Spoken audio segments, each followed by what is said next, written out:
Do you remember Daniel Tosh, or do you know Daniel? I do. Not remember. I do. Like Tosh.0. Yeah. It's like one of his stand-up bits, like 20 years ago now, or 15 years ago. I think it was before Tosh.0. He's like, man, I hope they cure every single illness. I'm tired of walking 5K. So it's one of his best lines.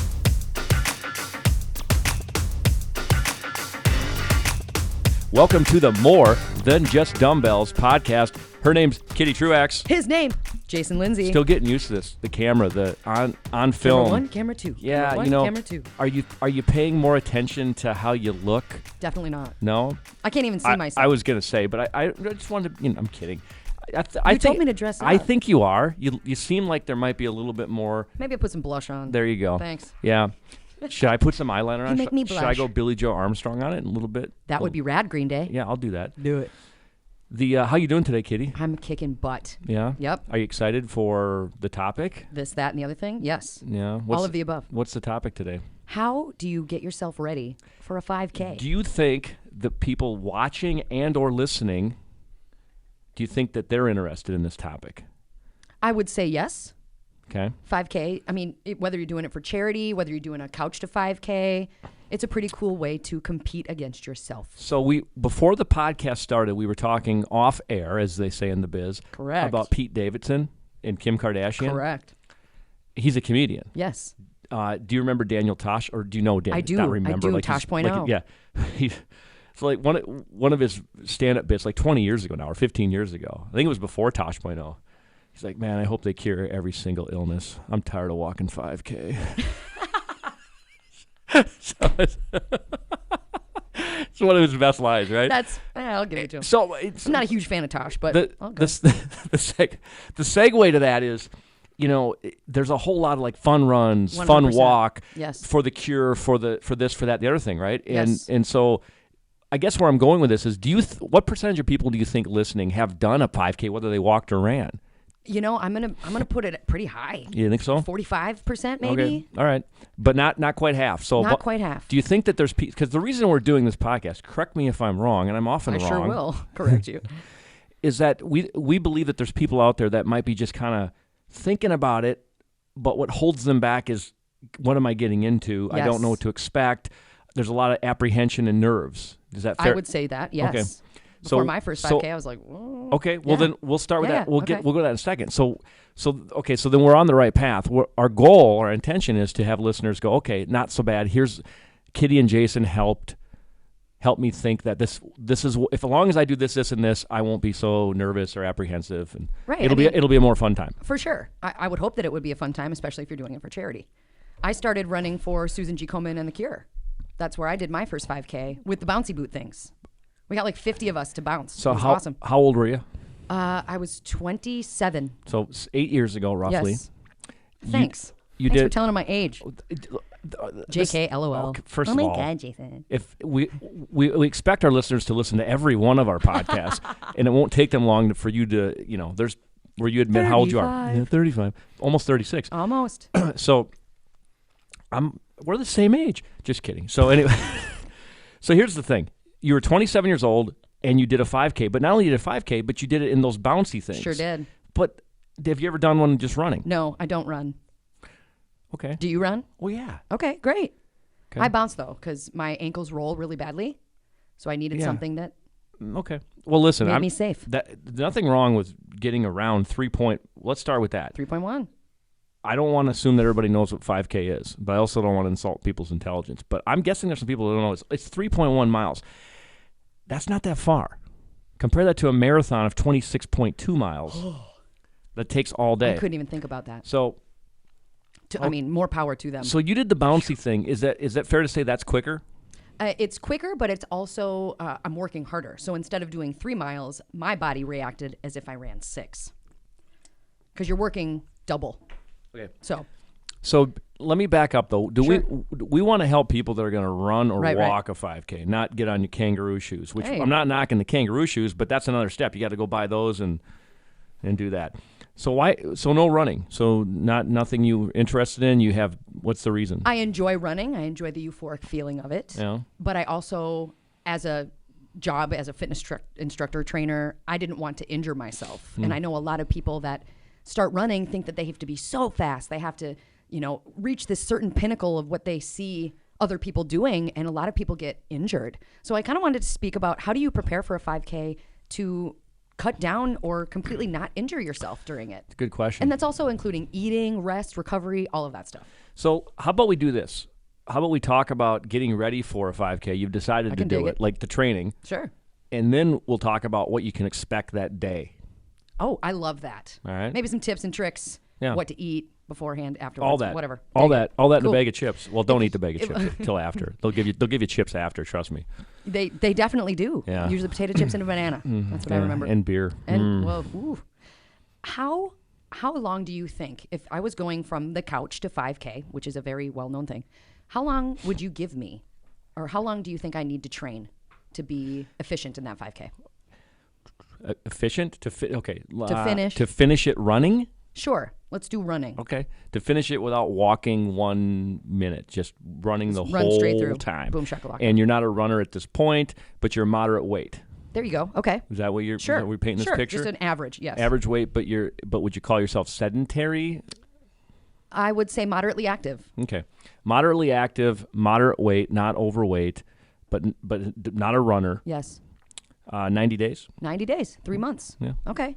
I can do that. Yeah, I think that would be not a problem. There's some age things here. If you're 25-year-old dude, you probably could do it in less, or even gal. Sure, yeah. But thank you. Appreciate that. But so I was thinking when I was younger. But if you're a 60-year-old, it's a different story. But yeah, I think you could do this in even 60 days. But I want to say this: you don't have to. It all depends on your goal. I don't want to set the goal for you. If you just want to do a 5K because it's a great way to have fun on a Saturday morning, meet people, be part of a charity, be part of a cause, if you will. There you go. Pay the $40, get your T-shirt, show up, say I did a 5K. Who frickin' cares if you walk? If you're wondering about, am I going to take forever? The average person can walk 3 miles in about 45 minutes to an hour. Sure. So you're going to take an hour instead of a half an hour or 40 minutes. You're not cutting off a ton of time by running. I think you should run because I think that's a great goal, and it will be more fun that way because you're like, I ran the whole thing. And competing against yourself. Against yourself. That's another good point. Unless you're, I wouldn't sign up for one and say I'm going to try and beat my sister or my brother. I mean, you can if you want, but man, how about you just do it and just to finish it and be present to doing it. So, exactly. So what I'll say then, without giving, because we don't have time to give like a training program, I guess what I'd say is do a walk run. Start with a walk run, right? Tempo runs. Go out there and run until you get your heart rate gets up too high. Walk, and then do that kind of interval training. Go it again. Yeah, absolutely. You're not going to be able to do Tabata right out of the gate, but you can do some sort of interval training. And nice drop, Tabata. Put in 3 times. Put in like 3. Start with 2 runs a week. Go to 3, and eventually go to 4. There you go. But let me say this to get this out of the way. If you can run 2 to 2.5 miles without walking, you can do a 5K. 100%. You don't need to go the whole 3.1. If mentally you feel like you need to, and I understand that because I'm kind of that person, I'm telling you, you don't have to, but go then do it. That's fine. But if you only get up to like 2.5, you're going to be able to do that last mile on just fun. And what adrenaline. A great push as well, that last half mile to compete against yourself. Yeah, word up. That's what I like about 5Ks because, when I run them, usually I would train for a 5K with a buddy.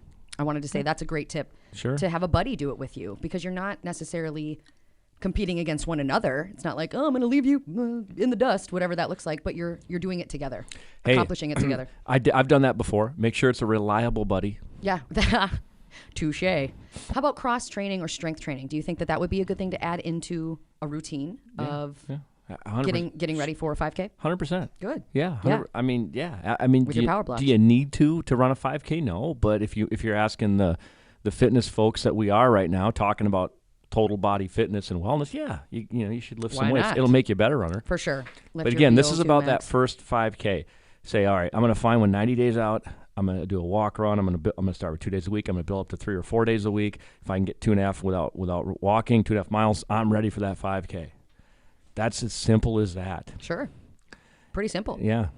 But we like you said, kind of the mental barriers are really what is getting in the way for a lot of people. And maybe this is worth discussing because there might be people out there listening going, well, I'm tuning in because I always listen to you guys. Thank you, by the way. Thanks for the support. And I don't really know I've never really thought about it. It's not something I'm interested in. So maybe we can answer the question, why should I do a 5K? Well, I'm going to say because it is a great way to compete against yourself, to reach different milestones. I know I've said it already, but that's not one of my number one ways. Yeah. And also to switch up your routine, to work for a new goal, to jumpstart a routine in a different way. Maybe it's something that's different than what you're doing. You know, usually you're a set and rep kind of a person. Yeah. Maybe doing a 5K, couch to 5K is going to be like, yay. And there's nothing better for me, and I'm speaking for myself, but I'm sure there's people in my category who, I understand getting up at 7 a.m. And I'm gonna give you some tips on what time you should be there and things like that in a little bit. But you get up early on a Saturday, yeah. But so what? You're up early. You go, you do your run. It's 30 minutes. It's 45 minutes. You walk. It's an hour. Whatever it is. You get your bag of chips, your cookie, and your banana, and then they give you a drink ticket, and then you guys go to brunch or whatever, and you do some day drinking on a Saturday. What how or you go golfing or that whatever. Doesn't sound like it sucks at all. I love it. I love it. I am the guy that I wish they did them at like noon or 1, so I could start drinking at 2 or 3, and that's my day. Because starting drinking beer at 9, 10 a.m. sometimes maybe not be the smartest thing. But anyway, it's such a fun thing. And anything more before we go into what you can expect that day? Because I think maybe that keeps people out of it. They're like, I don't know, I'm going to show up and look stupid. Well, I was going to say, like, the day beforehand, you're always going to want to get really good sleep. And I would say try not to run the day before you're doing the 5K, right? If you're training for it, I would say probably not run the day before. Make sure that you stretch. Maybe get there early, 25 to 35 minutes early. Well, hang on here. So let's go one at a time. I'm going to debunk. Are you going to debunk? Well, no, not really. Be more concerned with the sleep 2 nights before. The night before, you're going to be nervous. Maybe some people aren't, and if you aren't, great. But don't stress about the night before. The research has shown, like if it's a Saturday morning, that Thursday night sleep is more important than Friday. Okay, I'll dig that. 100% is. What else? Oh, show up. What time would you say? I'd say show up a little bit early, just to make sure you can stretch. The other one you said, run the day before. I don't think it matters. I would recommend not running. But there are some people that say, yeah, if you're running a 5K, maybe go out and just do like a slow 2 mile. If that's up to you. But the day before, don't go out there and run a 5K like I'm going to run it like preparing for it or something. Yeah. And then you talked about showing up. Yes, showing up. I read this too because I looked at a couple articles online, and it was get to the race, do's and don'ts. Get to the race early. Okay. I always came in like flying on my broomstick as late as possible. But here's the deal. Here's what I'm going to tell you. I'm going to say if it's warm out in the summer, fine, if you don't mind that. I've ran some of these like in northern Minnesota in the summer where it's 45 degrees. Sure. I've stood there. You don't want to be standing. I've stood there with my sister, who is the early queen of everything. She gets to a movie 30 minutes before. That kind of person. That is early. I'm not lying, by the way. And I'm arguing with her the night before, going, we don't need to stand there and freeze our asses off. You know what I mean? Yes. This isn't rocket science. If you can now, by the way, you should get your pin, your bib, and all that stuff. Like sometimes they have you do it a few days before. Or you can get it. Just get that stuff ready. Pre-race. Put your little thing on. You'll read the instructions on what you're supposed to do. I wouldn't get there more than 15 minutes before, especially if you're a slow runner. You're starting in the back anyway. It's the fast runners that go up to the front. I would say get there with enough time to make sure that you're fully stretched before going. I mean, you can stretch in line too. No, you got a good point because at the same time, they do say, and I agree, do warm up before the race, but you don't have to do more than 5 to 10 minutes. So go, yeah. Yeah. It's a 5K. It's a 5K, but some people have not slow. run a 5K. Yeah, I know. Well, so that if you aren't stretched or warmed up, if you get there like Kitty Truax last second on the broomstick, then start out really slow. And by the way, that's another piece of advice, and I think it's on here. Start slow, don't go too fast. My Lanta. A lot of people get almost everybody gets jazzed. Like and so and now they don't pace themselves. But nowadays it's a lot easier because of the apparatuses we have. Apparatus. Back in the day, you were like, I'll just try. I'll start out my normal pace, but you're gonna start out faster. Correct. So get that watch, and if you're 12 minute or 11 or 13 or whatever it is per mile, man, watch that right away. Pace. Yeah, keep your pace below your pace even. And that's a really good way of that's why training is fantastic. So your personal pace. What is normal for me and what is pushing it for me. So if you just go in cold to a 5K, like you said, you're probably going to run all your battery out halfway through. And if you're of the competitive ilk like I am, throw the freaking ego out the window. Attaboy. You're going to have an overweight 60-year-old pass you as a 32-year-old male because it's all Speaking training. from experience? It's all 100%. It's all training. I mean, there's genetic. There's a lot of things into running, but if you're just training for your first 5K and you're running 10, 11, 12-minute miles, you're going to have an overweight 55-year-old female or male pass you that trains because that you know how that they don't look like a runner. That's silly. That's crap. It's a crock of crap. Like there is something to he looks like a weightlifter. Of course, that's a little, but running, that's a little different deal, man. I can see that. Don't judge people on that, and don't be embarrassed. I'll tell you this: nobody's judging you for running slow. Nobody cares what you look Nobody like. Because cares. they're worried about their own pace. And the people watching the 5K, and there's always somebody depending on of course. I'm amazed at those people. You'd never catch me watching anybody run. Boring, right? Boring. Unless it's a football game on TV or basketball. Well, that's boring. That's apples and oranges, Truax. Well, you're talking about watching someone run. To each their own. Boring. Potato. Yeah. Well, my point is that nobody's going, man, look at that guy. He looks like he's slow. No, these are people that are there just to support. 100%. Yeah. And probably there for the charity as well. So don't be embarrassed about how slow you are or whatever. And if you have to stop and walk, clapping you in with the timer. I love that. Yeah. I love that. The balloon which arches, is something that if you haven't ran a 5K, will probably hook you back. Yes. Is that the people that come out ringing the bells and holding up weird, funny signs, Number 313. I love how, announcers and all that stuff coming in. So I ran the Twin Cities Marathon in 2007. Really? And good for you. Yeah. And it was hot AF. Hottest on record. They actually shut down Chicago that day. Stop. And it was brutal. So all my training was, I trained properly. I was going to run a sub 4, which isn't that impressive, but just one and done, 355. But the conditions were just... It was terrible. Whoa. But before I hit the wall, and I actually had to walk, and I never walked during a training run at all. Sure. So this whole thing was foreign to me. But before I started, I knew it was hot at the start, but it was about the halfway mark. And I hadn't quite got weird yet because I started getting kind of, I finished, but I probably should have. And this guy stranger just running next to me, I still talk about this today. I go, this is just a half marathon, right? Just deadpan serious. And he just, no, dude, it's full. Like, you had to be there, but it was so funny. I got a question. That guy to this day thinks, this moron halfway through. I've got a question for you. Yeah.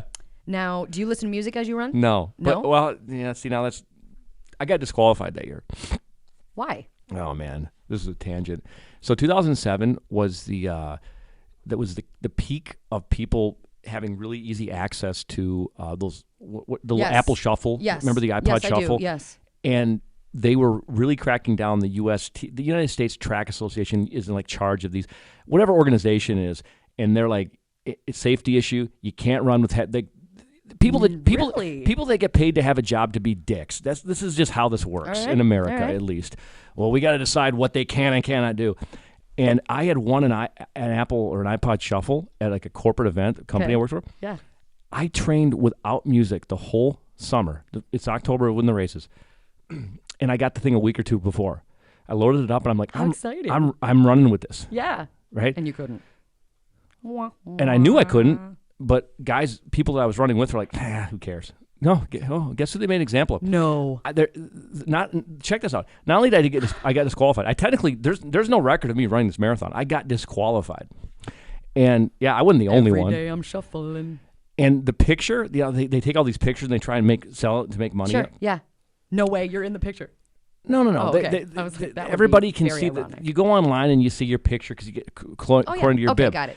And the picture that I bought, because I wanted to buy a picture, it says Jason Lindsay, and it says 10K. Oh. Like they just a dig at me, like I have this picture. I ran 26.2. It took me 4 minutes or 4 hours and 20 minutes. It was wow, that's brutal. A beast. But they've. By the way, I said, can I petition? And they said, yeah, of course you can. Oh. I know, but I shouldn't say this. And I said, I'm only petitioning if I can do it in person in front of the board. I'm not doing this via email. And they wouldn't. They'd only let you. They don't let you do this passive aggressive. Don't yell. So I said, oh no, I was pissed. This you're bringing up bad memories, or I am. So they finally they finally, about 5 years later, they don't care. You can run with head. Yeah.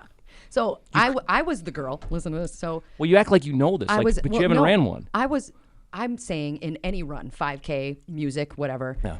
I was the girl that had the jam box in a backpack behind me because I had like 50 people running in my squad.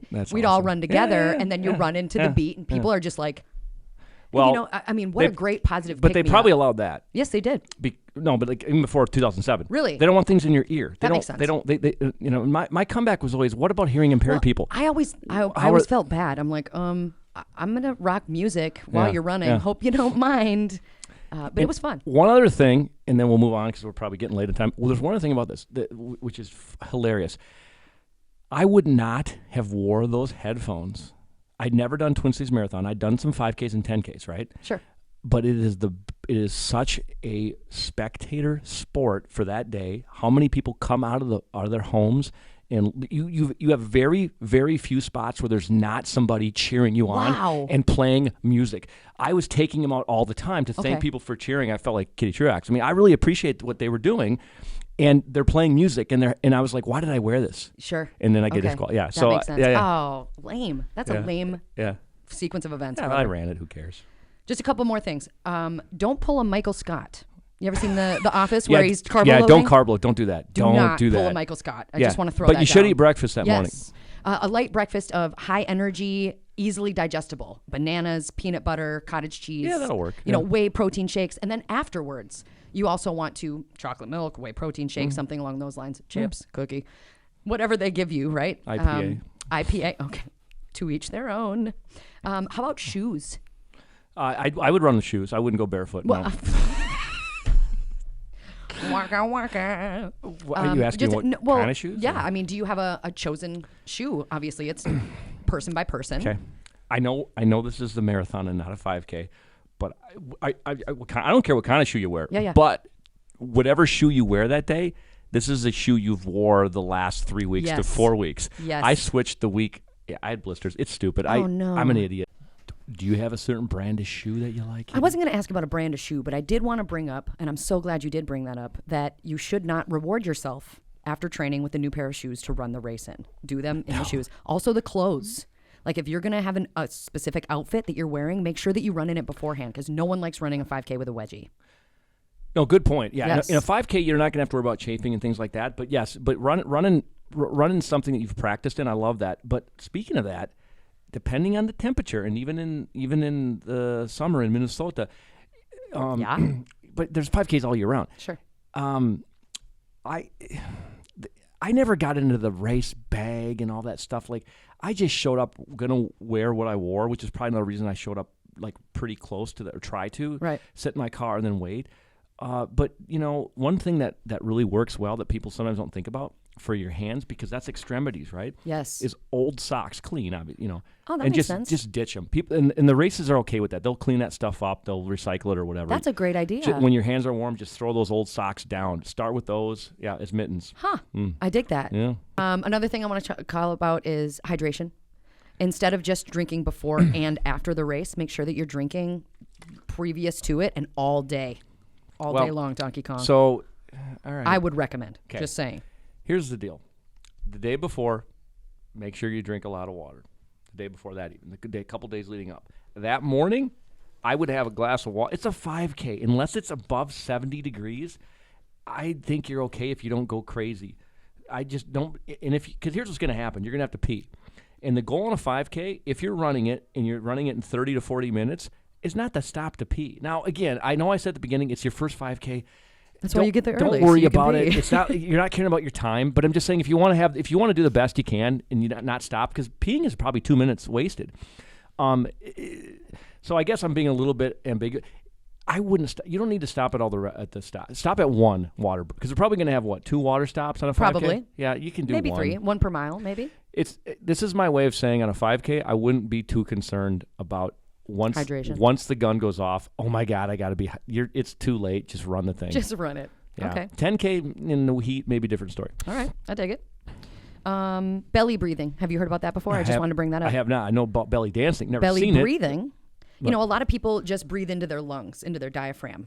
And that's great breathing, but breathing into your belly actually increases your VO2 max. I'm learning something and makes here. you much more oxygenated.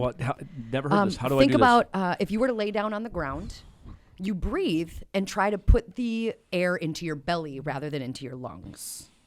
Okay. So your belly expands. I got to remember that. Yeah. That sounds like it might work. Yeah, it's a phenomenal breathing exercise. A lot of Wim Hof method in here, but belly breathing while you're running, and also as you belly breathe, it helps you to not have side stitches or side pains. Oh, those suck. Yeah, they super suck. I've been pretty lucky not to have those during a race, but yeah. Also, if you do get a side stitch, put your hands above your head, kind of like stop, don't shoot, that kind of stuff, and then keep breathing into your belly. That's what I've heard, and it works well for me. I recommend. Is there anything else you want to throw down? I would say commitment is key in all of it. Don't just think that, yes. Don't just think that you're going to get up one day from the couch and go run a 5K. Like, Yeah. really commit to yourself, because that's the coolest part of it. Give yourself 90 days and take it seriously, and I would be surprised. Well, let me say it this way. Don't feel bad if you do your 1 5K and you're like, not for me. Sure. That's fine. Yes. But I wouldn't be surprised if a lot of people that they're like, man, I'm kind of hooked. Maybe they're not I doing do, because the endorphins are just raging after a 5K. Maybe they won't do a 5K every week or every month, but maybe once or twice a year. But if someone says, hey, there's this charity, you want to do a 5K? Heck yes, That's I will. one of the reasons why I run on a regular basis, and I only go For people to ask you to do 5K? I only go like 2 miles. Like I ran 2 miles the other day. I'll run 2.5 you. tomorrow. Good for No, you. COVID was different, but now that we're coming out of it, Sure. or I shouldn't say coming out of it, where they're having more races. If somebody says, "Hey, Jason, do you want to do this 5?" Yeah, I can do it. I don't have to go. It's not 90 days out. I get it. I'm gonna run it slow. Yeah. Okay. I'm gonna run it slow AF, but I'll do it. I'm glad to hear that. I won't walk. Dig it. Anything else you want to throw down about 5Ks? I won't go barefoot, although that is the thing. Don't No. go- yeah, well, I hear it is. I don't think so. I think I went through most of my list. Sneakers, foam rolling, stretching, and recovery. Super important. Recovery is super important, I think. Listen, Also, I'm not when you're training- disagreeing with you, but When you're training, I'm not focused on that. I would recommend to work with the schedule you currently have. If you hate running on treadmills, then go find a path. If you're not a morning person, then rock a run at night. So one last piece of advice. I'm glad you brought that up. If you are going to train on a treadmill, even if it's just one or some of your runs, Sure. you should incline that thing to at least 0.5%, if not 1%. Okay, that's a good tip. It's supposed to be more closely resembling running outside. Give yourself a little bit of that angle. Okay. Yeah. The different terrain you might come in contact with. I think it's just flat out that, like, if you're running outside, possibly that, but you're just, anyway. All right. Just move that baby up to 0.5%. Move that baby up. Yeah. Okay. I don't really do treadmills, but I like that tip. Yeah, it is a treadmill. It's a drag. That's what Hey, she's. we got my story. We got my story. Oh, yeah. I forgot. If you want to get a hold of us with your story or a testimony of how Power Blocks have kicked butt in your life, doesn't have to be huge. We just want to hear from you. Get a hold of us, mystory@powerblock.com. I love my Power Block so much so that I bought my husband his own set. Ooh. Mine are only for me. Almost kind of like White Claws, remember? Yes. I normally use them in the basement, but I've been known to take them to the backyard and even to the park down the street. My daughter is 9, and she's starting to lift weights with me. Cool. Yes, I do let her use my blocks, but I am about to order her a set of those Pro 24s, I think they're called. I think they're Pro Sport 24s, Sports, right? yes. Yeah, no, close enough. We are a love Power those. Block family, and that is our story. That's all I got. No name, See? nothing, yeah. That's rad. Yeah. And she's buying her little girl her own pair 9 of Sport years old. 24s. Yeah. I love my Sport 24s. So yesterday, Yeah. I took my 14-year-old nephew, almost 14, to the gym in his hometown. Nice. And I'm going to give him some Power Blocks, I think, down the road, but I'll make sure he's serious. Sure. So I had to show him some workouts. It was pretty cool. He's going to start today. That's fantastic news. Good for you, Uncle. Yeah. That's a cool uncle. Yeah, and think about this. As much as I have a background in fitness, I still called somebody who does this on a regular basis, because I don't do this. I don't train 14-year-olds. And I was awesome. He's like, yep, have him do this, this, and this many sets, this many reps. I'm like, God, Tim. Awesome. Yeah, Tim. So That's a good call. Shout out to Tim May Dig at the May Way. You can check out the May Way. The I May think. way. Ah, good drop. Mm-hmm. Well, I think good? that's it. I think that's it this week. All right, cool. Fantastic. Cameras. Support, subscribe. Thanks for sharing. Thanks for being here, squad. Check We out appreciate you. powerblock.com. I don't know when this one airs. I think it's around We Christmas got a rad time. Black Friday. Well, Yeah. No, it's around Christmas, but Okay. there's always something going on there. There's Wonderful always Christmas time. something cool to buy, apparel, heavy Yeah, kettlebell, we do have apparel regular now. kettlebell. Yeah. Yeah. We have a foam roller if you want to do stretch and recovery for your 5K. Yeah, they're Foam awesome. roller. They're awesome foam rollers. We also just got some wristbands, don't we, that say Power Lock on them? I don't know. Yes, we do. Really? I've been watching them. I might Yes. need to get me a pair. Yes, there are wrist Dan? straps available on the website right now. Oh, wrist Fantastic. straps. Oh, I thought you meant like a Live Strong, like a Lance Armstrong thing. Oh, no. Wrist strap. Sorry. That's Did I not say a the wrong bad thing? idea, though, Dan. I'm on it. Built different. I'm on it. Live strong, built Yeah, different. And by the time this comes out, you should be seeing that commercial out there on social Oh, I'm media. so proud of that Isn't commercial. cool? You guys rocked that. Yeah, no, Nice job, that's Dan. Dan. That had nothing to do with Kick it. butt. Thank you. All Kick right. bun. Thanks, All right. Dan. Thanks, Dan. Kitty. Peace Bye. out.